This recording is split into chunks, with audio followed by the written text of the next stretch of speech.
안녕하세요. 원리 확률통계 이원우입니다.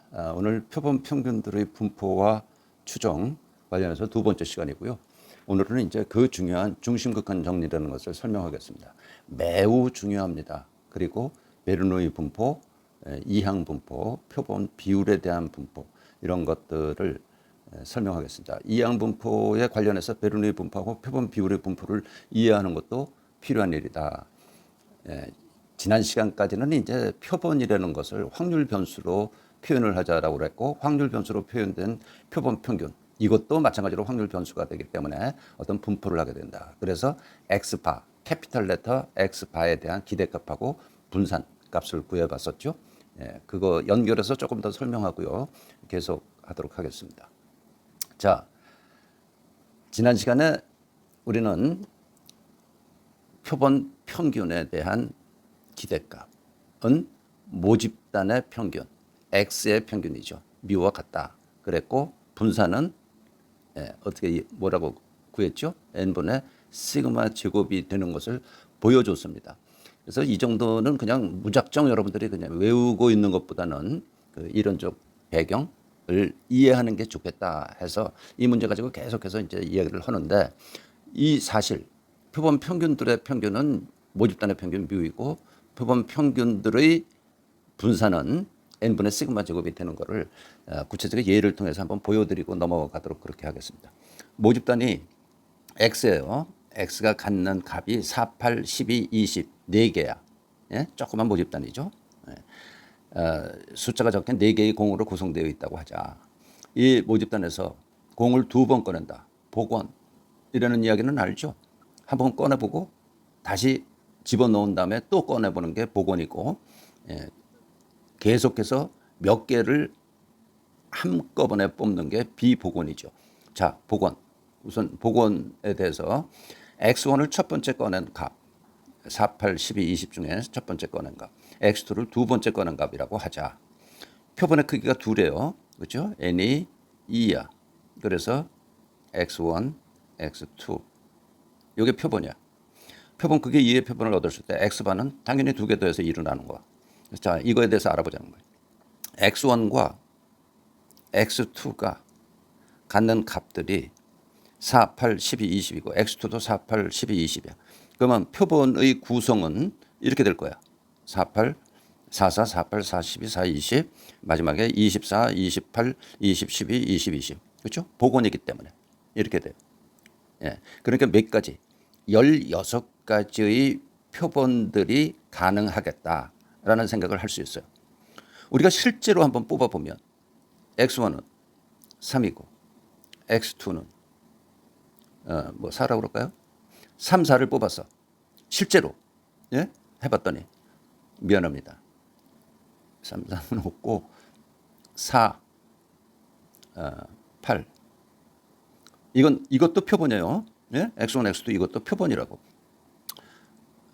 이거는 이론적인 표본이고 실제 얻어진 거는 4, 8.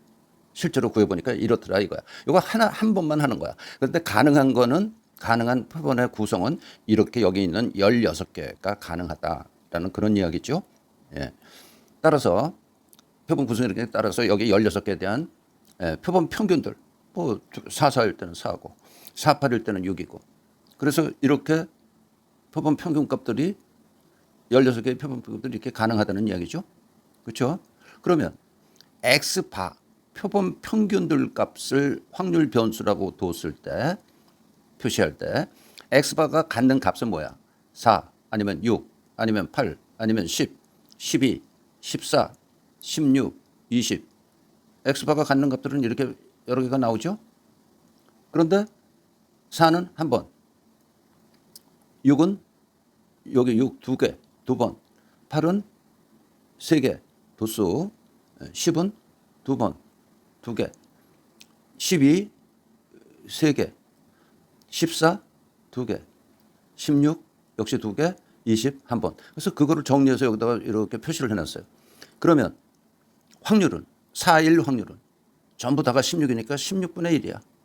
6일 확률은 16분의 2, 3일 확률 16분의 3, 16분의 2, 16분의 3, 16분의 2. 그렇죠? 이게 X바의 확률 분포야. X바의 확률 분포예요. 자, 여기까지 이제 정리를 해놓고 모집단의 평균과 분산을 구해보자고. 예? 평균은 저기 모집단에 4, 8, 12, 20 전부 다 4개 더해서 4로 나눈 게 평균 아니에요? 11이야. 네. 우리 그냥 연습하는 겁니다. 어떻게 되는가? 4, 8, 12, 20이니까 이렇게 되고. 시그마 제곱은 어떻게 돼요? 예? 4 빼기 11의 제곱 더하기 20 빼기 11의 제곱 나누기 몇? 4. 4개니까. 그렇죠? 그게 35가 나왔어. 시그마 제곱 계산해 보니까 이렇게 됐어요.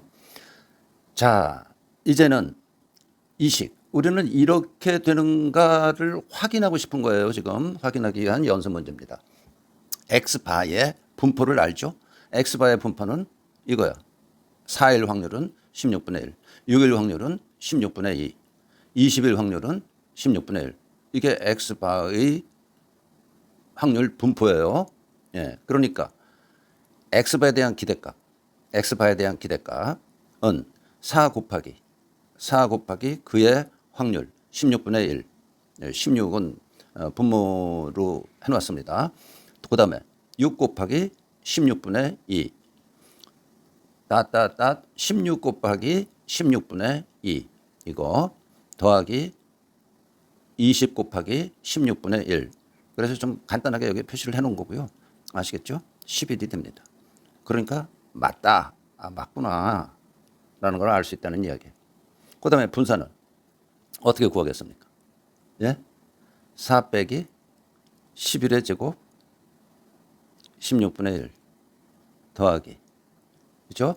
6 빼기 11의 제곱 16분의 2 이걸 다 더합니다. 어디까지? 20 빼기 11의 제곱 16분의 1 이게 X바의 분산을 구하는 그런 식이죠. 그래서 16분의 280이 되고 17.5가 된다. 17.5는 뭐예요? 2분의 35. 35는 뭐야? 시그마 제곱 35.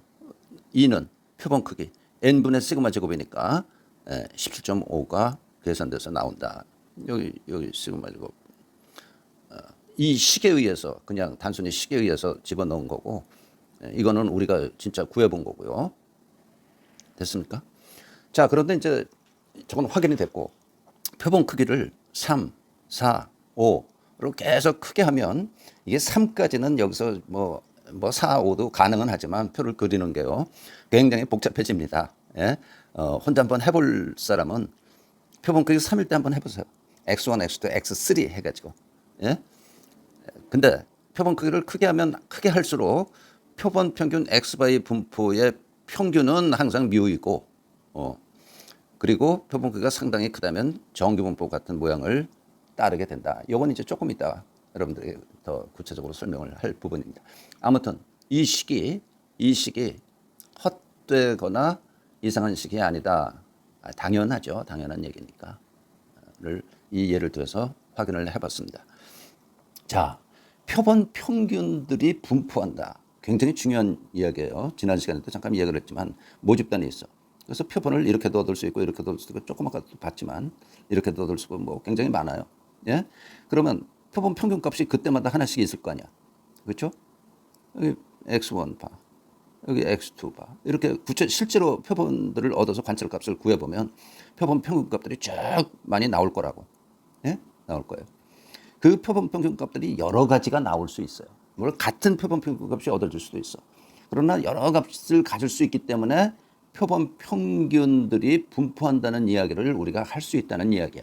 자, 예를 한번 들어서 여기 설명하고 있습니다. 0, 1, 2, 3, 4, 14까지 15개의 값이 있는 카드로 모집단이 구성되어 있다. 모집단은 이렇게 15개의 값이에요. 이 모집단으로부터 표본 크기를 6으로 해서 표본을 얻고자 할 때 얻어질 수 있는 가능한 표본의 수 15 콤비네이션 6이야. 그렇죠? 15개 중에서 6개를 선택하는 경우의 수. 요거는 5005가지야. 15개의 값이 있는데 뭐 0 집어넣죠. 1, 2에서 14까지. 15개의 값이 있는데 여기서 6개를 택하는 경우의 수가 15 콤비네이션 6이라고. 그래서 그게 1005개의 가능한 표본들이 존재하고 따라서 표본 평균들이 있게 된다라는 이야기죠. 예를 들면 2, 4, 6, 8, 10, 10이라고 뽑았다고 쳐요. 그러면 X번은 7이야. 1, 4, 3, 7, 8, 13 얻으면 표본 평균은 6이 돼. 14, 0, 7, 10, 9, 8 이건 표본 평균이 8이 돼. 그 여기에 무수히 많은 몇 가지? 무수히 많지는 않나요? 5,005개. 5,005개의 표본 평균 값들이 쭉 여기 나온다고. 그 중에 같은 것도 있어요. 같은 것도 있어. 그렇겠죠? 그래서 이런 서로 다른 표본들이 존재하게 되고 표본에 대한 표본 평균 값들이 몇 개? 5,005개가 얻어져. 이 5,005개의 표본 평균 값들은 가장 작은 표본 평균 값이 뭘까요? 2.5. 2.5. 제일 작은 수를 골랐을 때 표본 0, 1, 2, 3, 4, 5 이렇게 6개 골랐을 때 표본 평균이 2.5. 제일 큰 값만 6개 골랐을 때 9, 10, 11, 12, 13, 14 얻었을 때 표본 평균 11.5. 요 사이에 분포되어 있겠죠. 그렇죠? 그 사이에 분포되어 있을 거다. 그 중에는 같은 값도 있을 것이다. 이들 5,005개의 표본 평균 값들이 분포를 표본 평균의 표본 분포라고 긴 이름으로 부릅니다. Sampling Distribution of Sample Means를 이제 우리말로 따온 거야. 표본 평균들의 표본 분포. 그게 너무 길고 여러분들은 뭐 외울 필요도 없으니까 X바의 분포라고 간단히 이야기하자 이거야. 여기서 X바는 확률 변수예요. 그렇죠? 여기 X바의 분포. 다시 이야기하면 소문자로 X바의 분포 이렇게 표현을 하면 안 돼요. 이건 이해가 안 돼. X바는 어떤 값이라고. X바는 소문자는. 물론 우리는 실제로 단 하나의 표본과 한 번만 뽑는단 말이야. 표본을. 그로부터 단 한 개의 표본 평균값 X바를 얻게 되겠죠. 실제로는. 그렇죠? 예. 아시겠습니까? 그래서 표본을 확률 변수로 이렇게 표현했을 때 X 표본 평균 X반은 이렇게 표현이 되고요. 당연하죠. 그렇죠? 확률 변수로 표현되고 확률 변수이고 어떤 분포를 할 거다 이거야. 근데 이 어떤 분포를 하는가를 알려주는 것이 다음에 오늘 주제인 중심 극한 정리라는 것이 있어요. 아주 유용하고 중요한 정리입니다. 자, 여기까지 충분히 이해되셨죠? 참고로 여기서 복원으로 뽑을 때 15개의 카드 중에 복원이라는 건 한 번 뽑고 또 집어넣고 이렇게 해서 표본 크기 6으로 뽑을 때 몇 가지인지 압니까? 1139만 가지가 표본들이 가능해요. 엄청 많죠. 그렇죠? 이렇게 이론적인 배경 하에서 이런 이론적인 배경을 알고 여러분들이 확률 통계를 접하는 것은 매우 필요한 일이라고 생각이 됩니다. 자, 중심극한 정리 보죠. 중심극한 정리. 아주 중요한 정리입니다. X바의 분포에 대한 정리야. 자, 중요해요. 이렇게 뭐 좀 어디서 여러분들이 배운 적이 있을 수 있습니다. 다시 한번 정확하게 이해하시기 바랍니다. 모집단이 어떤 분포를 하더라도 모집단이 X가 분포를 하는데 이게 fx가 x의 분포죠. 어떤 분포를 하더라도 해괴망측한 분포를 하더라도 다시 말하면 분포를 모르더라도 fx를 모르더라도 뭐 어떤 분포를 하더라도 상관없다니까. 분포를 몰라도 괜찮다. 표본의 크기가 충분히 클 경우 이건 이제 경험적으로 이론적으로 뭐 누가 증명해 놓은 건 아니지만 경험적으로 30 이상일 때야. 통계학자들이 사용하는 기준값이 30이에요. 표본 크기가 충분히 크다는 얘기는 30 이상일 때를 말한다라는 이야기야. 표본 평균들의 분포는 X바는 정규 분포한다고 할 수 있다. 여기 근사한다라는 말은 정규 분포한다고 할 수 있다는 정규 분포에 근사하다라는 그런 얘기야. 정규 분포에. 그래서 보통 물결표 위에다가 점을 찍습니다. 뭐 점 안 붙여도 되고요. 정규 분포를 하는데 평균은 뭐야? 앞에서 구했어요. 뮤. X바의 평균은 뮤라고 그랬잖아. 분산은 n분의 시그마 제곱. 앞에서 구했죠. 이런 정규 분포를 이것도 정확하게 x바는 이런 분포를 한다고 한다. 통계학 이론의 핵심적인 정리입니다. 이 중심극한 정리가 없으면 정규 분포가 없으면 통계학 이론이라는 자체가 없을 거고 중심극한 정리가 없으면 더 이상 뭐 어쩌고 저쩌고 통계학이라는 게 생기지 않았을 거라고 생각합니다. 그렇게 중요한 분포야 이게. 이렇게 중요하니까 여러분들 수능 그 확률 통계에 한 문제씩은 매년 꼭 나오는 거죠. 근데 그 기본을 알고 가자라는 이야기예요. 만약 모집단이 정규분포 한다면 표본 크기에 상관없이 X반은 정규분포하겠죠. X1이 정규분포예요. X2가 정규분포예요.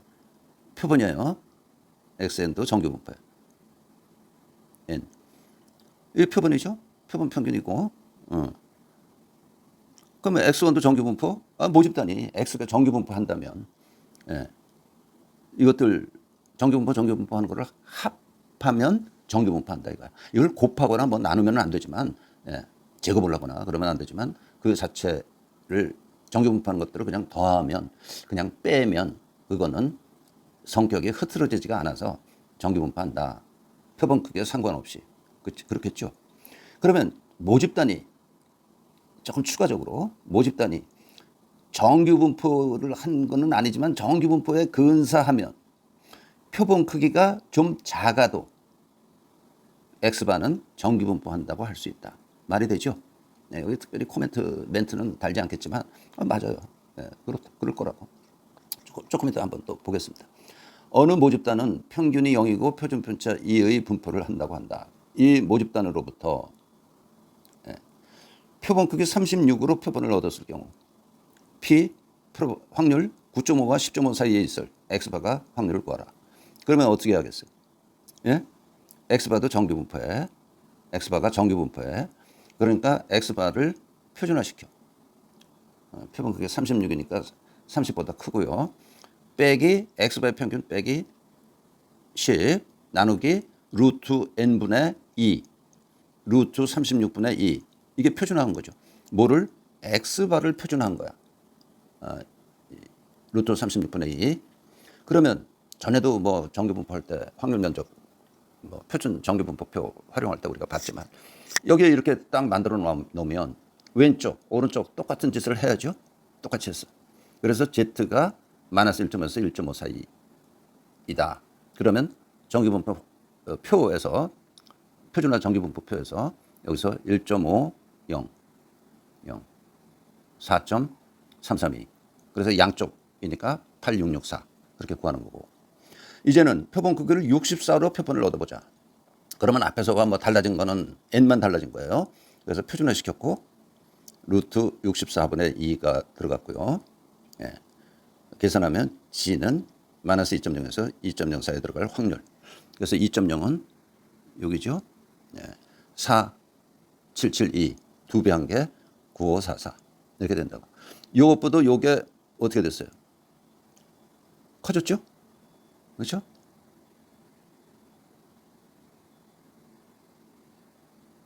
요거는 36일 경우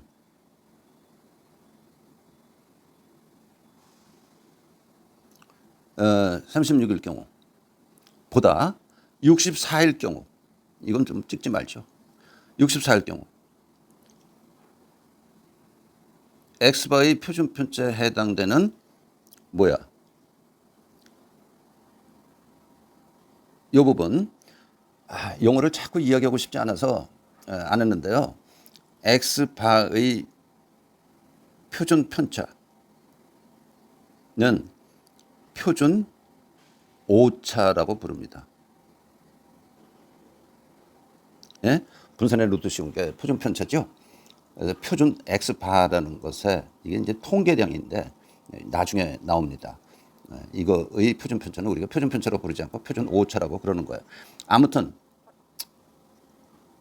분산에 해당되는 값이 64일 때가 36일 때보다 작잖아요. 그러니까 어떻게 되겠어요? 더 올라가겠죠. 그래프를 좀 잘못 그렸어. 그러니까 이걸 2라고 해야 되는데 아무튼 더 뾰족한 분포가 되기 때문에 그 확률이 더 큰 겁니다. 이것에 대한 확률이. 이건 뭐 지금 좀 여러 가지로 좀 어려우니까요. 나중에 다시 한번 보겠습니다. 이 부분 나중에 다시 한번 보기로 하고 여기서는 이렇게 간단히 표준화시킨다는 이야기만 하고 넘어갔죠. 자, 중심극한 정리를 여러분에게 보여드리는 표입니다. 모집단의 분포가 1, 이런 분포야. 균등 분포. 여기서부터 여기까지. 이건 너무 진하게 표시되어 있지만 뭐 점선으로 생각해도 됩니다. X가 이런 분포일 때. N이 2일 때 삼각형이 돼요. X바는. X바. 이건 X고 이건 X바예요. N이 5일 때는 조금 매끄럽게 돼. 예? N이 30일 경우 상당히 정규 분포에 근사한 분포를 하죠. 정규 분포화된 거나 마찬가지야. 이건 어떻게 한 거냐? 소위 시뮬레이션, 컴퓨터 시뮬레이션으로 계산해서 그래프 만들어 놓은 겁니다. 모집단의 분포가 V야. 이런 분포야. 이것도 점선으로. 그런데 N이 2일 때는 이렇게 무슨 아이스크림 약간 녹기 시작하는 모양이 돼요. 예? N이 2일 경우. 표본 크기가 5이면 상당히 매끄럽게 대칭 분포. 이게 원래 이게 대칭 분포니까 이것도 대칭 분포고. 그렇게 가운데 중심으로 더 매끄럽게 되고요. N이 30일 때 이렇게 정규 분포 형태를 갖는다. 모집단의 분포가 좀 극단적으로 이래요. X가 N이 2일 때 찌그러졌지만 모양이 이상하지만 곡선을 그리기 시작을 해. N이 5일 때 표본 크기를 5으로 해서 구해보면 이제 0부터 시작해서 X가 0부터 시작했으니까 0부터 시작해서 조금 약간 왜곡됐지만 정규 분포 비슷하게 가고 있죠.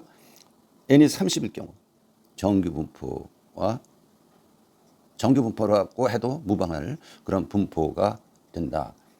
이건 뭐 컴퓨터 시뮬레이션으로 계산해서 그려진 그래프이기 때문에 이렇게 모집단의 분포가 어떤 분포를 하더라도 N이 30일 경우가 넘으면 정규 분포로 취급할 수 있다라는 것을 그래프로 보여주고 있는 겁니다.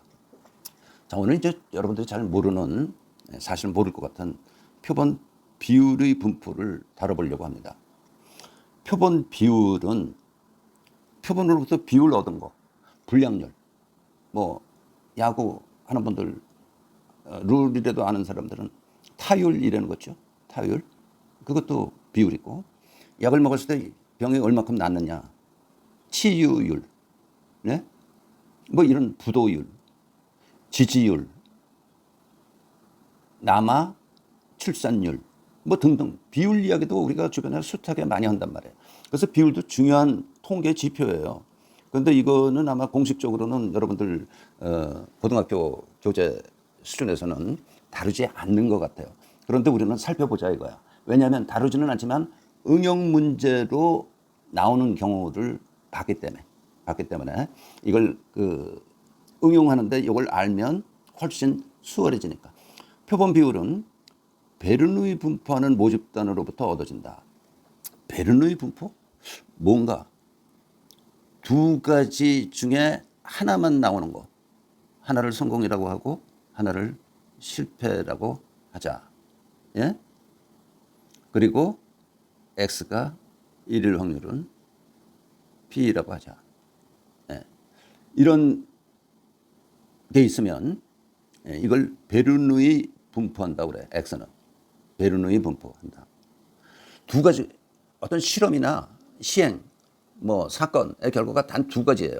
근데 그 두 가지 중에 하나를 성공이라고 하고 하나를 실패라고 하자고. 성공은 좋은 거고 실패는 나쁜 게 아닙니다. 우리가 필요한 것들을 지지하면 1이라고 그러고 지지하지 않으면 0이라고 하자. 불량이면 1이라고 하고 불량이 아니면 양품이면 0이라고 하자. 그런 경우도 많잖아요. 둘 중에 하나만 나오는 경우. 자, 이런 가장 간단한 단순한 확률 변수에 대한 분포를 베르누이 분포한다라고 한다는 거예요. 예? 베르누이 분포. 베르누이 분포하는 모집단으로부터 표본을 이렇게 얻었다고 하자. 무슨 얘기냐? 뭐 정치인들에 대해서 지지하느냐, 지지하지 않느냐, 지지율 가지고 이야기해 볼까요? A 후보가 있어. A에 대해서 지지하면 1의 값을 줘. 지지하지 않으면 비지지라고 할까요? 0의 값을 줘. A는 뭐 쓸 필요 없고요. 예.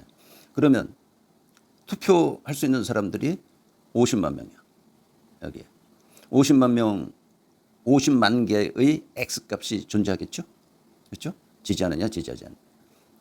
예. 그러면 이 중에서 표본을 얻었어. X1, Xn.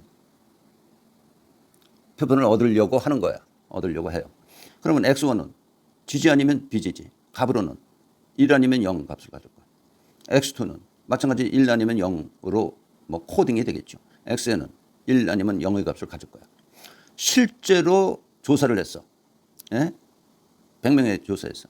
그랬더니 1, 1, 0, 0, 0 쭉 해서 1. 이렇게 100개의 0 아니면 1의 값을 가진 것도 표본이죠.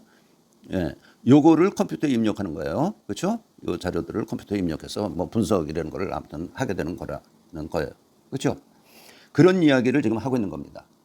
자, 표본을 이렇게 얻었다고 하자. X1에서부터 Xn, n 크기로. 예. Xi는 성공일 경우 1의 값을 주고 실패일 때는 0의 값을 주는 거야. Pxi가 1일 때 스몰 p야. Xi가 1일 확률은 스몰 p야. 그럼 여기 그 모집단에 대한 뭐 하려고 그래요? 사실 A 후보의 지지율 P를 좀 알아보려고 하는 거거든. 예? X1이 1일 확률, X가 1일 확률. 그게 지지율이고 모집단에 모르는 값이란 말이야. P가. 이해됐습니까? 그런데 X1N까지는 뭐라고요? IID라고 그랬어. 서로 독립이고 똑같이 무슨 분포? 베르누이 분포한다. 라고 그랬단 말이에요. 예, 표본을 이야기할 때 IID라는 것도 잊어버리면 안 됩니다. 그래서 여기 이렇게 쓸 수 있었던 거야. 쓸 수 있는 거야. 맞습니까? 근데 이것들을 합해. X1에서부터 Xn을 합해요. 이걸 전부 합하면 X1에서 Xn을 합하면 1인 것들만 합해지고 0은 합해지지 않는 거죠. 더해지지 않죠. 그래서 이거는 n번 중 성공 횟수야. 지지자의 수야. 여기 지지자의 수는 몇 명입니까? 여기 쭉 합하란 말이야. 그러면 100개라고 그랬죠, 아까? 예. 41개, 1값이 41개면 이거 다 합하면 41 나오는 거 아니에요? 그 이야기예요. 이 경우에 X를 N으로 나누면 뭡니까? 비율이야. 성공률, 지지율, 네? 불량률. X는 뭐야? X1 더하기 X2 더하기 XN이야. 그걸 N으로 나눈 거는 뭐야? 뭐예요? X들의 평균이죠. X바. 그러니까 N분의 X 하면 그것이 비율인데 지금 X가 대문자 확률 변수기 때문에 P-햇도 진하게 표시했습니다. 이 P-햇이라는 것도 지금 확률 변수입니다. 그렇죠? 확률 변수. 근데 이 표본 비율이라는 것이 곧 X들의 표본 평균이 됐더라 이 이야기예요. 이해가 되셨습니까? 그래서 응용 문제로 표본 평균들의 분포, X바의 분포에 응용된 형태입니다. 자, 다시 쓰면 만약 지지자라고 하면 X1, X2, XN은 지지자의 수고 그걸 N으로 나누면 이게 P의 지지율이라는 비율의 개념이 탄생하고 이걸 이게 이제 곧 X반대 표본 평균이라고 부르기에는 좀 어색하잖아요. 그렇죠? 둘 중에 하나만 결과가 얻어지는 경우에 적용시키는 겁니다. 자, 그러면 P햇에 이거 진하게 표시해야 돼. P햇에 기대값은 기대값 P햇은 이거죠? 이거? 그건 뭡니까? X1의 기대값은 P야. 여기서 이거는 0 곱하기 1-P 1 곱하기 P야. X가 0일 때 실패할 확률이죠. 그렇죠? 1-P. X가 1일 때부터 할까요? X가 1일 때 성공할 확률 P 0일 때 1-P. 그래서 기대값은 P라고. 예. 베를린 분포에 대한 그 기대값 이런 이야기를 안 했나요? 했나 안 했나 기억이 안 나네. 예? 예, 찾아보고 안 했으면 이거 조금 더 보강을 하겠습니다. 그리고 P햇의 분사는 여기 뭐라고 그랬죠? P라고 했고 분사는 P 곱하기 1-P 나누기 N이야. 예. 요 부분에 대해서 안 했으면 네. 보강을 하도록 하겠습니다. 다음 시간에. P햇은 그러므로 이 경우 비율을 이야기할 때 N은 상당히 크다. N이 작을 때는 비율이라는 의미가 없기 때문에 그래서 표본 비율에 대한 분포는 N이 충분히 클 경우를 충족한다고 해서 정규분포로 취급할 수 있다라는 이야기입니다. 왜? P햇은 곧 평균이니까. 예? 이 경우 표본들 평균이 P햇이니까 정규분포로 건설할 수 있다라는 이야기입니다. 자, 오늘 여기까지 하겠습니다.